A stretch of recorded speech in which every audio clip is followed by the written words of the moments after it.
It's no secret, and we get together every so often and expand each other's minds and really try to get us to look at what the song was really saying, that it really is our world, and that we have this possibility and capability to really expand our world and to expand what it is that we're busy about in the world.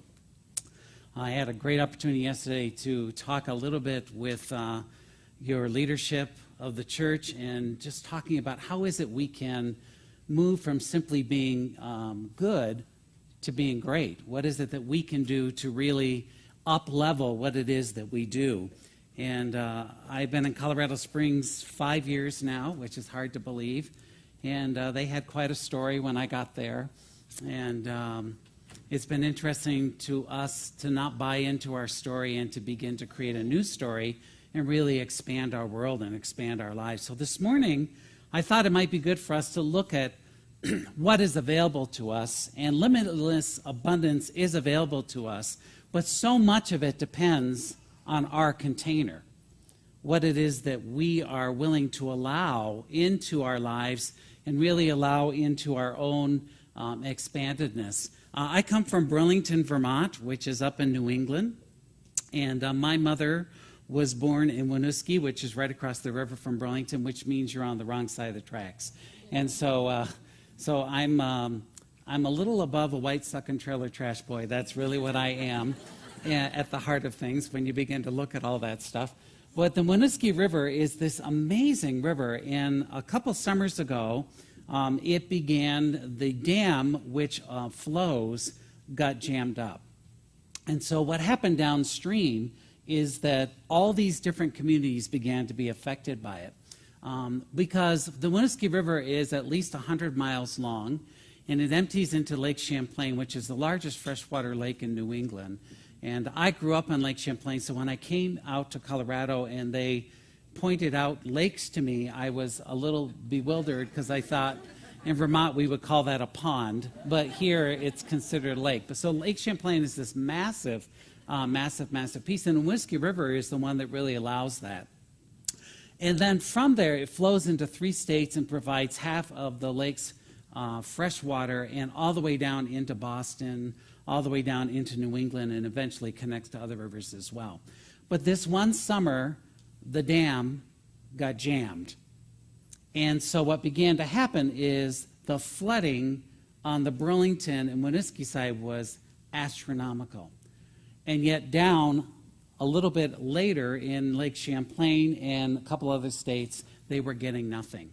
I began to think of that image in my own life, about the rhythm of life and how sometimes it seems to flow really well and other times it's a damn mess. Have you not noticed this?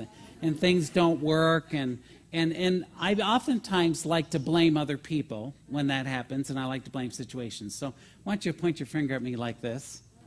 Yeah, and the sad part about religious science and the happy part about religious science is that there are 3 fingers pointing back at yourself, which means that we're 3 times more responsible than what we're blaming everyone else and everything else for in life. So this is an actual pictorial view of the Winooski River, and this is just before it backed up.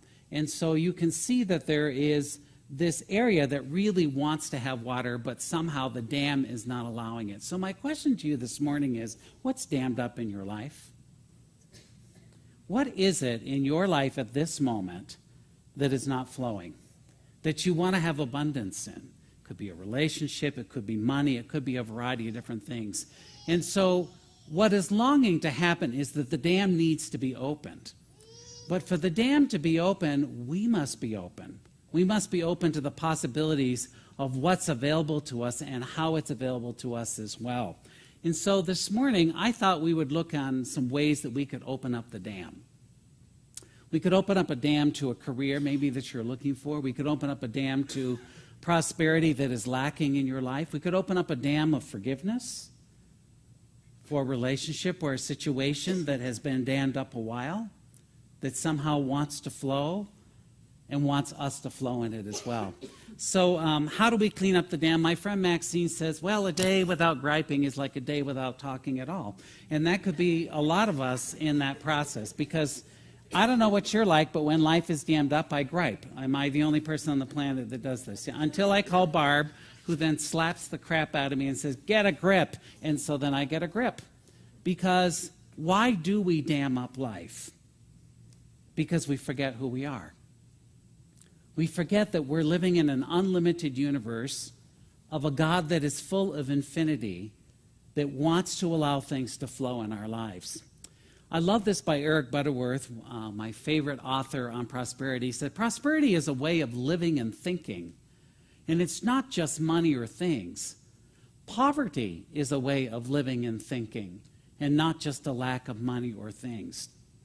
So on the scale of life, we can slide to a poverty end in our thinking, in what we want to be, how we want to be, or we could slide to a scale of prosperity. Prosperity in everything that we do, expansiveness in everything that we do. But I can tell that when we do that, there is a thing called fear. And so my grandmother once asked me, I told her I was fearful about something.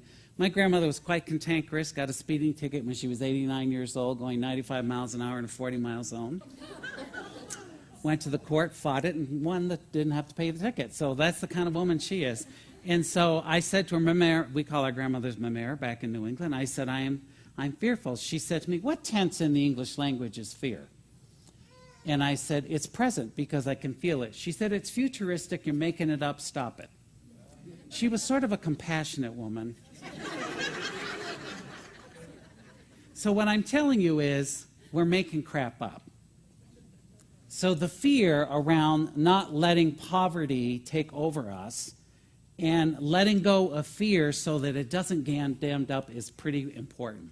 Attitude plays a huge role in this. How you perceive life is how the universe will give you life. How you expand in life, the universe will meet you exactly where you are. So I love this quote by J.W. Teal. It says, it is habitual thought that frames itself into our life. It affects us even more than our intimate social relationships do.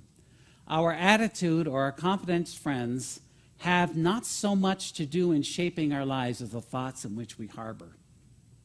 The framework in which you and I think, the possibility that is there or not there by our thinking, by our thoughts, by the power of our feelings.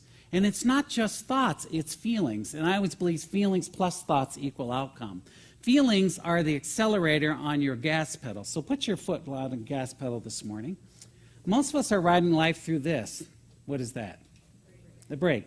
And what I'm asking you to do this morning is to use the accelerator, to push into your life the possibility of prosperity and transforming it. So why do we dam up? There's a wonderful story of two different seeds who were lying side by side in a fertile ground. I'm going to share it with you this morning. The first seed said, I want to grow. I want to send my roots deep into the soil beneath me and thrust my sprouts throughout the earth's crust above me. I want to unfurl my tender buds like banners to announce the arrival of spring. I want to feel the warmth of the sun on my face and the blessing and the morning dew on my petals. And so she grew. The second seed said, I'm afraid. If I send my roots into the ground below, God knows what will I encounter in that dark. If I push my way through the hard soil above me, I may damage my delicate sprout. What if I let my buds open and the snails try to eat them? And if I were to open my blossoms, a small child may come along and yank it out of the ground.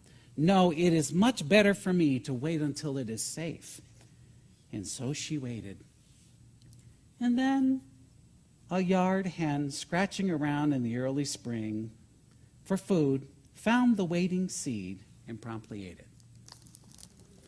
What are you waiting for? That is the question I'm asking you this morning. What are you waiting for in order to spread your wings?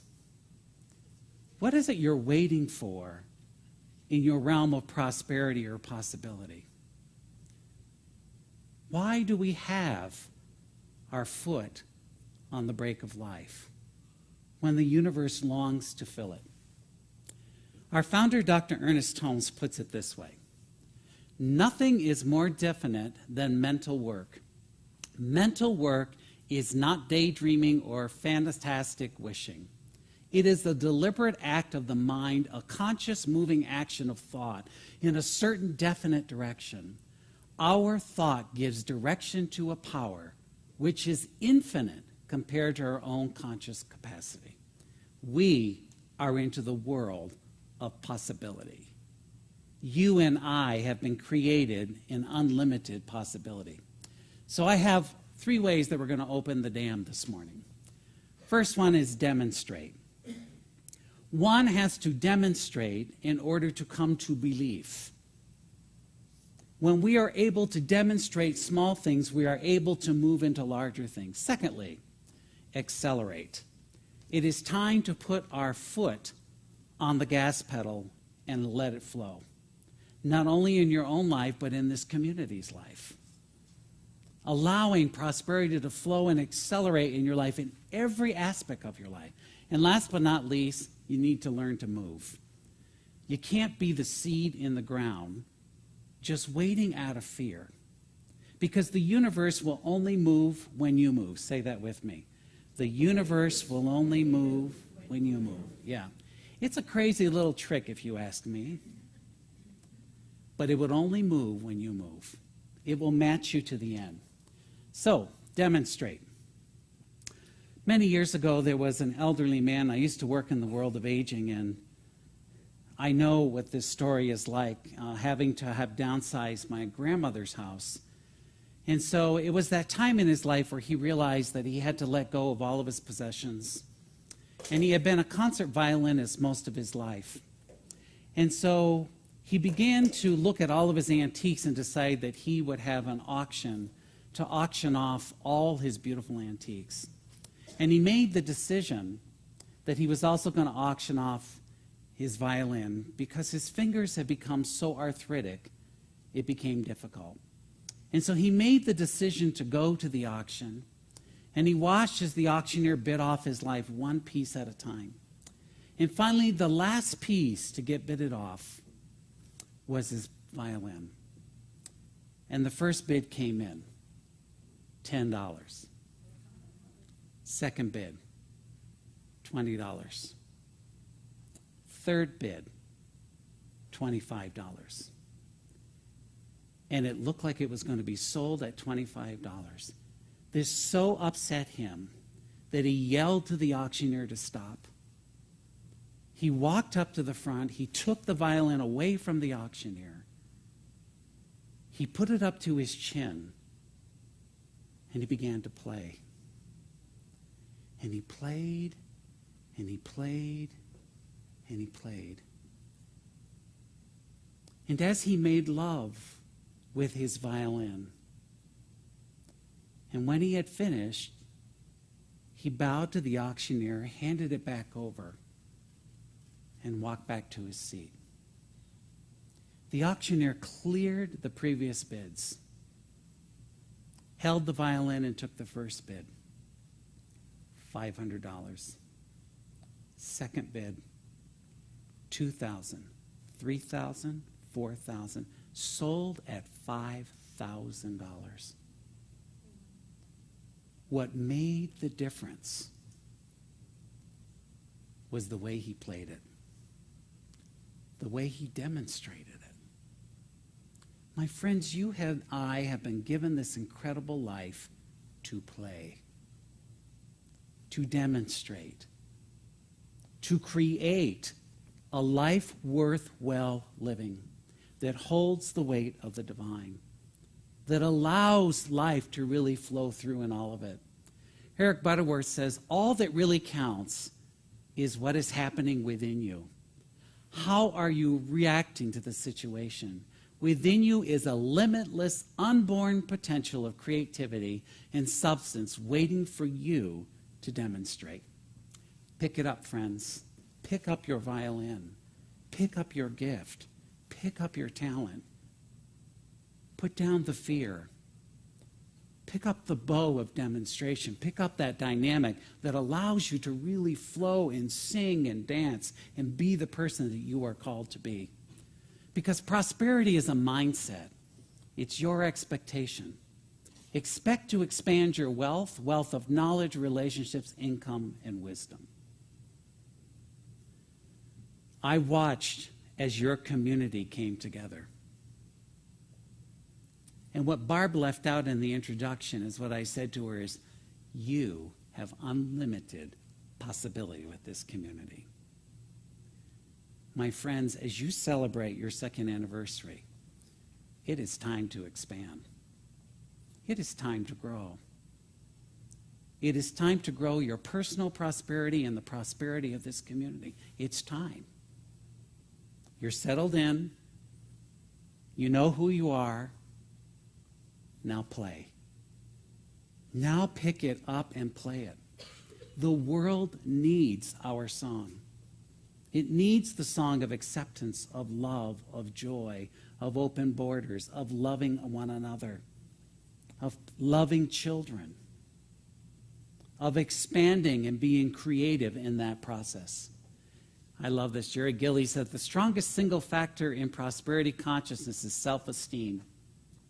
Believing you can do it, believing you deserve it, and believing you will get it. That's right. Our self-esteem is the measurement in which prosperity flows or doesn't.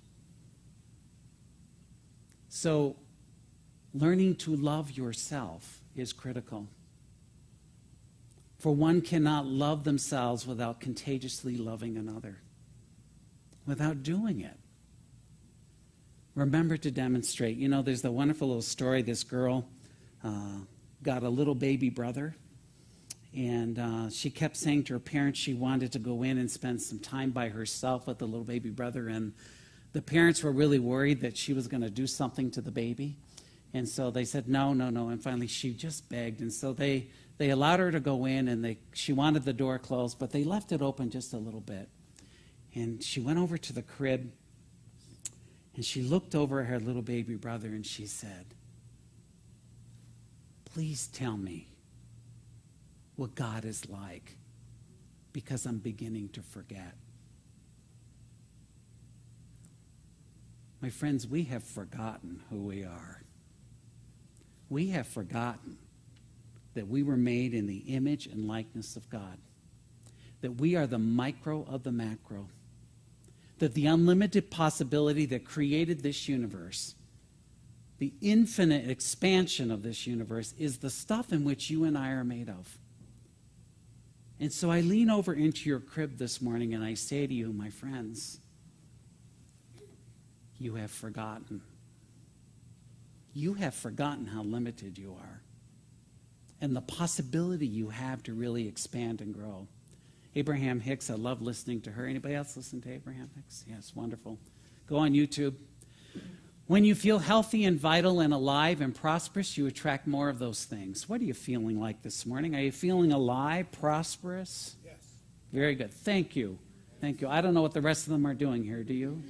Yeah, okay. All right. Secondly, accelerate. Don't use age.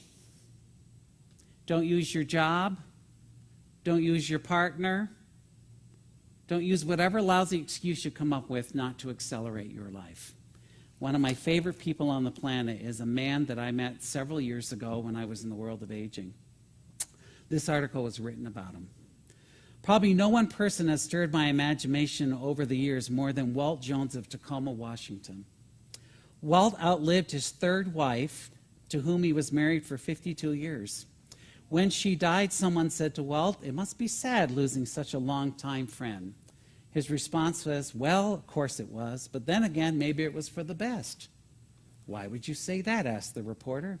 "Well, I don't want to be negative or say anything to defame her wonderful character, but she kind of petered out on me in the last decade." When asked to explain, he went on to say, "She just never wanted to do nothing. She kind of became a stick in the mud.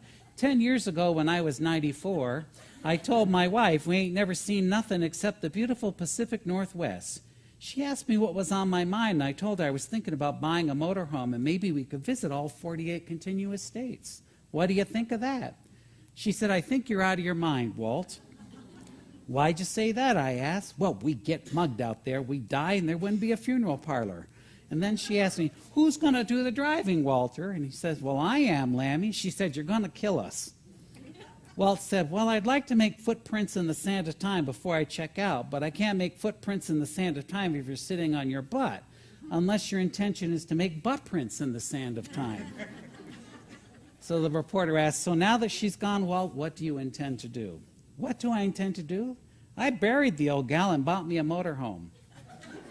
I intend to visit all 48 states. Walt got to 43 of the states that year selling curios and souvenirs. When asked if he ever picked up hitchhikers, he said, no way. Too many of them will club you over the head for 4 bits or sue you for whiplash if you get in an accident. Walt hadn't been in his motorhome a few months, and his wife had only been buried for 6 months when he was seen driving down the street with a rather attractive 62-year-old woman by his side. Walt, he asked. Yeah, he replied. Who was the woman sitting by your side? Who's your new lady friend, Walt? To which he replied, yes, she is. Yes, she's what? My lady friend. Lady friend. Walt, you've been married 3 times. You're 104 years of age. This woman must be 4 decades younger than you. Well, he responded, I quickly discovered that man cannot live in a motorhome alone. I can understand that, Walt. You probably miss having someone to talk to and having a companion all those years. And without hesitation, Walt replied, you know, I miss that too. Too? Are you inferring that you have a romantic interest in this young woman? I just might. Walt, what, he said. There comes a time in life when you should knock that stuff off. Sex, he replied. Yes. Why, he asked. Well, because that kind of physical exertion could be hazardous to a person's health. Walt considered the question and said, well, if she dies, she dies.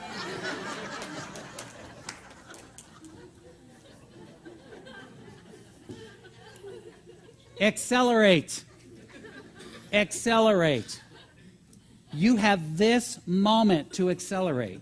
You have this opportunity to get in a motorhome and do your thing. You have this opportunity to share your prosperity. My question is, are you making butt prints in the sand of time? Or are you accelerating? Are you choosing what it is you were sent here to the planet to do, and are you sharing it? Are you sharing it with this community? Are you stepping up in leadership? Are you giving money? Are you allowing prosperity to flow? This community cannot afford butt prints. It needs acceleration. And the only way that can happen is you and I, accelerating and living the life we want. When you are grounded in the assurance of limitless substance, then you may be broke, and you can never be poor. Within you is a limitless onboard potential of creativity and substance, and with assurance, you can give birth to it. That's right, you and I. We can accelerate it. We can shift it. We can change it. We can make it move. Because the substance and energetic field in the universe is pliable, waiting for you and I to play with it. But you can't play with it if you're making butt prints in the sand of time. But pick it up, accelerate, and play with it and watch what the universe does. You need to give it all you got in order to accelerate your results. It waits for you. If you want greater prosperity in your life, start forming a vacuum to receive it, because the universe cannot stand a vacuum. Which means that when you remove one thing in your life, the universe rushes in to fill it with something else. What do you need to remove today? Could it be an attitude? Could it be a person? Could it be a job? Could it be your fear around finances? Whatever it is knocking at your door this morning, asking you to accelerate, asking you to move it. I love this by Eileen. She said, expect your every need to be met. Read this with me. Expect your every need to be met. Expect the answer to every problem. Expect abundance on every level. Expect to grow spiritually. You are not living by human laws. Expect miracles and see them take place. Hold ever before you the thought of prosperity and abundance, and know that by doing so sets into motion forces that will bring it into being. Expect it. Expect it. The law of expectancy. It is done unto you as you expect. I hate that. And I love it. That's right. Whatever you expect, you shall get. Look into your life this morning. What have you been shortchanging yourself on? Could it use a little expectancy and acceleration? Last but not least, open up the dam. Open up the dam. I was in corporate America for 17 years before I was a Catholic priest prior to that, so it's been interesting. So 10 years as a Catholic priest, 17 years in corporate America, and then I found these teachings through an ex-Catholic nun. That's right. It was an interesting journey. But about 3 times a month, I was traveling somewhere in the United States doing education and speaking. And I read this article in the San Francisco paper when I was there, and I was so taken by it. If you've ever gone through a toll booth, you know that the relationship to the person in the booth is not very intimate one. It is often one of life's most frequent non-encounters. You hand over some money, you might get some change, and then you drive off.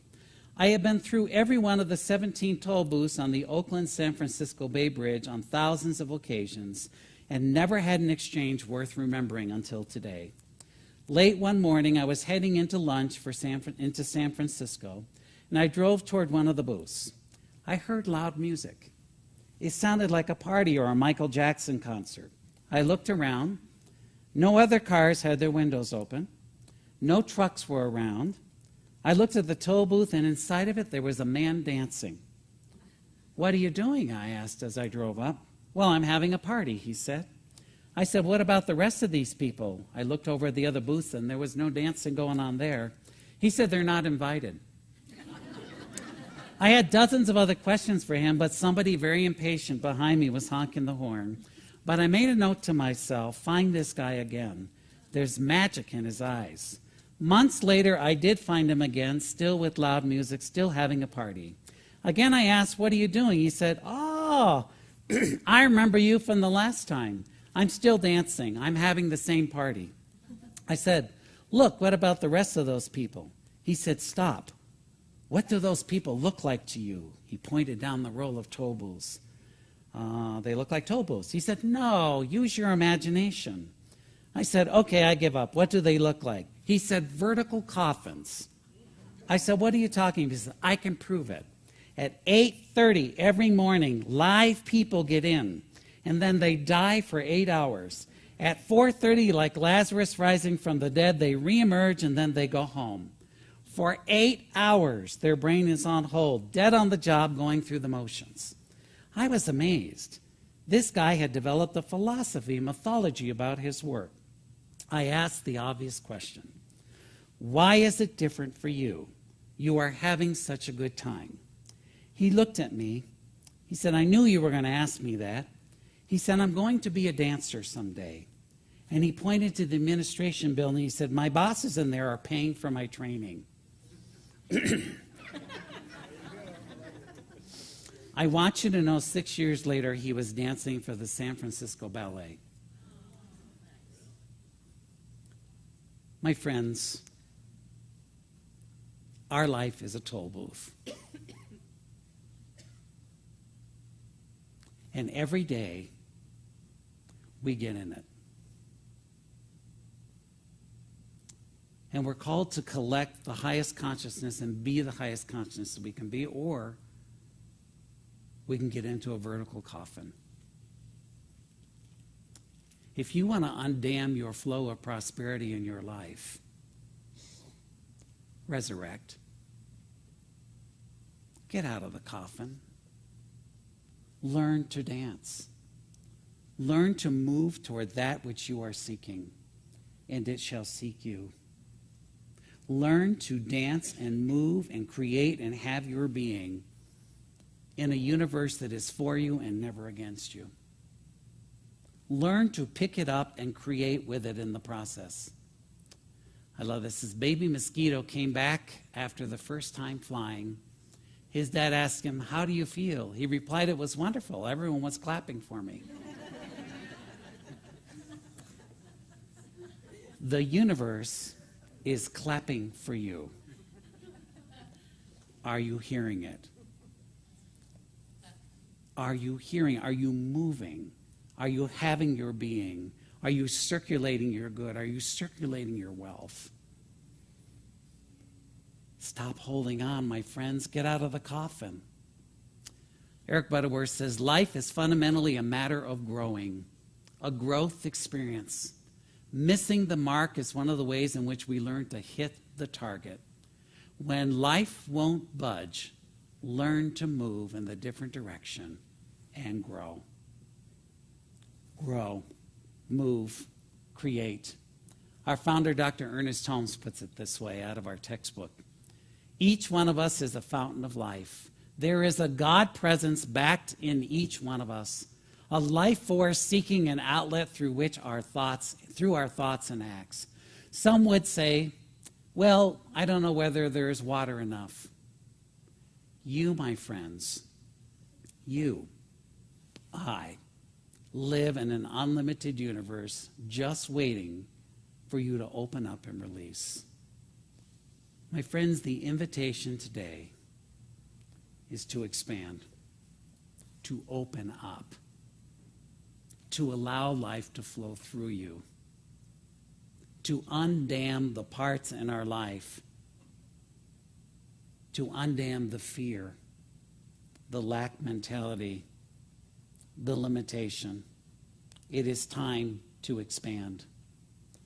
So this morning, damn you. Demonstrate, accelerate, and move. I close with my favorite story on the planet. There she was in the Hong Kong airport, tensely occupying her chair. Everything about her said she was a young American going home after a wonderful journey. She had exchanged her jeans for a sarong, and her knapsack beside her bulged with souvenirs. Lucky kid, I thought, till she began to cry. She began to sob. She used 2 boxes of Kleenexes in my sleeve until she finally told me the problem. She had lost her airline ticket. She cried all over again as she told me this incredible story. I offered to take her the powers to be at the airline to remedy the situation and to get her a new ticket. She stood up to go with us. She turned around. She picked up her belongings and she screamed. We thought she had been shot. But no, it was her ticket. She had been sitting on her ticket for 3.5 hours. Like a sinner saved from the jaws of hell, she laughed and cried and left the entire large lounge delirious from her drama. I've told that story countless times. My friends, you have been given a ticket to life, to expand, to grow, to be prosperous, and to expand your community.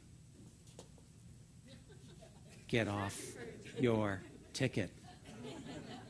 Get off your ticket. Pray with me.